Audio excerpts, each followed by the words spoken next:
মধ্যপ্রাচ্যের তপ্ত মরুভূমি থেকে এক বুক আতঙ্ক নিয়ে বিদায় নিচ্ছে জার্মান বুন্ডেসভেয়ার, যে জার্মানিকে একসময় ইসরায়েল ও যুক্তরাষ্ট্রের অন্যতম প্রধান স্তম্ভ মনে করা হতো।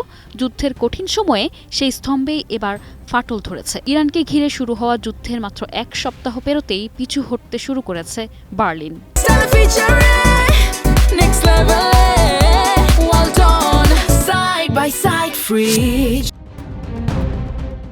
জার্মান সামরিক বাহিনীর মুখপাত্র রয়টার্সকে নিশ্চিত করেছেন, লেবাননে ইউনিফিলের অধীনে থাকা সেনাদের একটি বড় অংশকে দ্রুত সরিয়ে নেওয়া হচ্ছে। কারণ হিসেবে বলা হয়েছে নিরাপত্তা ঝুঁকি, কিন্তু বিশ্লেষকরা বলছেন ভিন্ন কথা। ইরানের ক্রমবর্ধমান শক্তির সামনে দাঁড়িয়ে নিজেদের অস্তিত্ব টেকানোই এখন চ্যালেঞ্জ হয়ে দাঁড়িয়েছে বার্লিনের জন্য।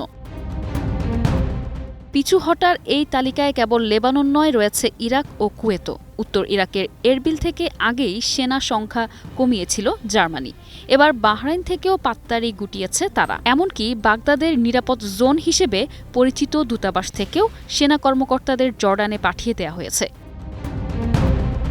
যেখানে যুক্তরাষ্ট্র ও ইসরায়েল ইরানকে কোণঠাসা করার হুঙ্কার দিচ্ছিল, সেখানে জার্মানির এই প্রস্থান প্রমাণ করে যে ইরানের প্রতিরোধ ক্ষমতা পশ্চিমা দেশগুলোতে ভীত করে তুলেছে। তেহরানের সুসংগঠিত সামরিক শক্তির মুখে নিজেদের সেনাদের জীবন নিয়ে আর জুয়া খেলতে চাইছে না জার্মানি।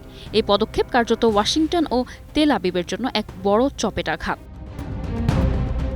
পশ্চিমা গণমাধ্যমে একে কৌশলগত প্রত্যাহার বলা হলেও বাস্তব চিত্র ভিন্ন। ৫০০ সেনার এই ক্ষুদ্র বাহিনী নিয়ে ইরানের বিশাল শক্তির মোকাবেলা করা অসম্ভব। এটি সম্ভবত আগেভাগেই বুঝে গেছে বার্লিন। জার্মানির এই পলায়ন মধ্যপ্রাচ্যে যুক্তরাষ্ট্র ও ইসরায়েলের একাকিত্বকেই স্পষ্ট করে তুলল।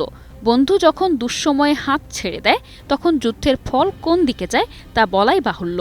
মধ্যপ্রাচ্য এখন দেখছে এক নতুন দিনের সূর্যোদয়, যেখানে পশ্চিমা আধিপত্যের দেয়াল একটু একটু করে ধসে পড়ছে। নিউজ ডেস্ক, একুশে টেলিভিশন।